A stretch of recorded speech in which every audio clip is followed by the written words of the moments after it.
Hey guys, it's now October, and this is when the state comes out every year with their new actuarial tables. Now, these tables are going to determine the cost for you guys to purchase your service credits, what's going to cost you to buy the TAP annuity, or what the payout rate's going to be, how much it's going to cost you if you retire early and you don't have 30 years. So, if you plan on retiring between now and October of 2021, these are the costs that you're going to need to know, and they're going to affect you.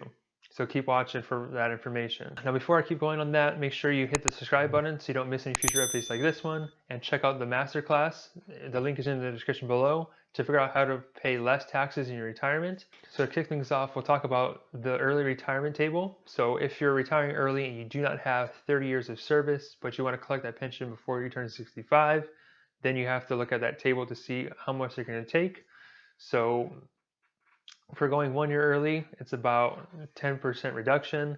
If you go 2 years early, it's usually about 18%.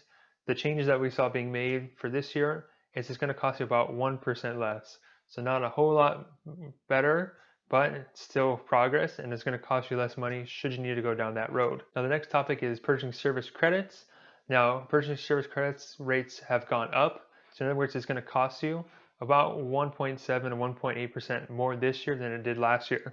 So the cost of purchase service credits are increasing every single year. So it's something you want to keep your eyes on if that's what you guys are thinking of doing down the road, so you can know you have enough money set aside for that purchase. And the other update I have is on the TAP annuity. So the TAP annuity does their rates from October to October of each year. So they actually cut their rates by about 4.1 to 4.3% depending on what age you're trying to make that purchase at.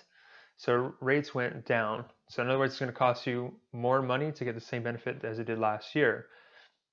Now, 4% is kind of on the lower end of cuts I've seen when I compare the TAP annuity to other private annuity carriers. So when everything happened back in March and April, and Fed cut the interest rate down to zero, many of the carriers suspended doing income benefit annuities. You couldn't even buy them if you wanted to, and many of them just cut their rates quite a bit, 5% or more. So the TAP didn't make quite a big of an adjustment as I thought they would have, which is great for you guys if you're going to go on it. But holistically, how healthy is that for the plan overall? Only time is going to tell. And again, with interest rates at 0%, most carriers aren't paying anywhere close to what the TAP is still paying. And I'm not sure how they're going to be able to sustain that over the course of the next few years. As the Fed said, they're going to plan to keep that 0% rate for the next 5 years or so. It's just hard to keep paying people money on a guaranteed basis every year, plus that 3% COLA, when you're getting a 0% interest rate. So they're going to get this money from some bonds they had in their portfolios from years past, but it's going to be hard for them to maintain that benefit. And in fact, the TAP actually costs the state quite a bit of money because they don't charge you a fee for it, which is why you guys have a higher payment. So as far as how long that TAP will stay at that rate, only time is going to tell. So if you think about making a TAP purchase, just keep all that in mind. Hope this update was helpful for you guys. Make sure you check out these other videos I posted over here. And make sure you click on my picture of my face right here to subscribe to my channel. I'll see you guys next week. Remember that your future depends on what you do today.